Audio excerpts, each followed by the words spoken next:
Jordan, very good to see you. Today, we're going to talk through defining your risk tolerance and expectations for returns. The relationship between risk and return is fundamental when it comes to investing. Generally, higher returns come with higher risk, and lower risk typically means lower potential returns. To start, can you explain what risk tolerance is and why it is so very important for investors? Yeah, I like to equate to a roller coaster. Do you want to do the crazy thrill ride and you have the ups and downs and take a lot of risk and have a lot of thrill? You can make a lot of money in the market, but you can also lose a lot of money in the market. And for many people, the more they mature, maybe they don't want to take as much risk. So we got to make sure that you are knowing what risk you're at and what you're comfortable with so we can do a good assessment to make sure you're not going to be nervous the next time the stock market crashes, knowing that everything just went down in your accounts. Good point. I took my kids to the state fair. They were the ones doing the roller coasters. I was standing on the side, not for me. So how do you help clients go about defining then their risk tolerance?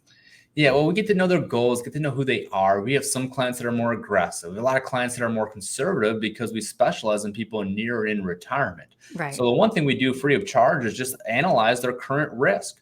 We analyze all their investments and we say, hey, look at your current risk score. You could lose up to $250,000 or you can make up to a $375,000, but you're going to fall in that range probably over the next 6 months, 95% probability. And some people are like, yeah, I'm comfortable with that. Some people are like, are you kidding me? I can lose 250. Or some people are like, I want to take more risk. Everyone's unique and different.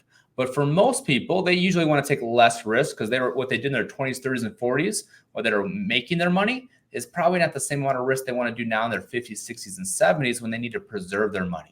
So we show them, hey, this is where you're at. This is now our proposed strategy. You can see there's a give and take. There's less on the upside, right? You can only make up to $245,000, but on the downside, we only can lose up to $87,000 roughly dollars. So we want to make sure that we equate how much risk they're comfortable with and then align the plan according to their goals and their wishes. You know what I like about that, Jordan? It's not just the typical, I'm okay with losing 3%. You put a dollar amount on that, and it helps me really understand how that feels, right? Well, a lot of people say I'm moderate. What does moderate mean to you? 100 different people have 100 different versions of what is moderate. So when you see it in dollar signs, it really becomes real to you, I think. Yes, that makes that answer very clear. Can an investor's risk tolerance change over time? Should changes in the market affect our risk tolerance?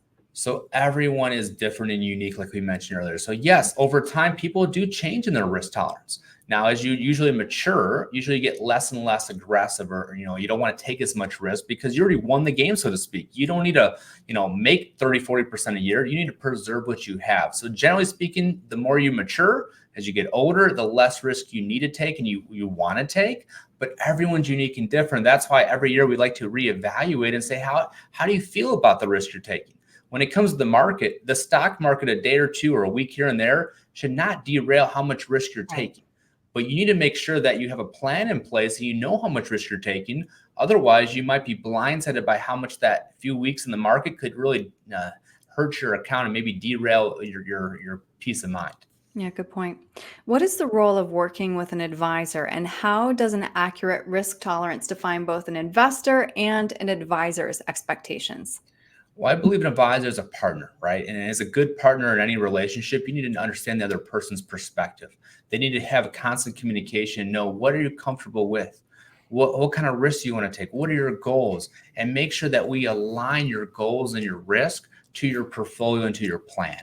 And I think the advisor plays a vital role in a third-party perspective to maybe give you some good insight, maybe show you some good strategies and tweaks, but more importantly, know who you are and then adjust the plan to who you really are. Right, because then we stick with it. That's what really matters, is sticking with that plan. So Jordan, this was incredibly helpful. I really like seeing those two comparisons there. If somebody would like to come to you to find their own unique risk tolerance, what's the best way to reach you? Yeah, I encourage people free of charge. We'll just review their current risk, make sure they're not out of line to what risk they're comfortable with, and then call our main number to schedule that, 847-499-3454. Look forward to minimize your risk and maximize your returns. Great. Jordan, thank you. Thanks, Aaron.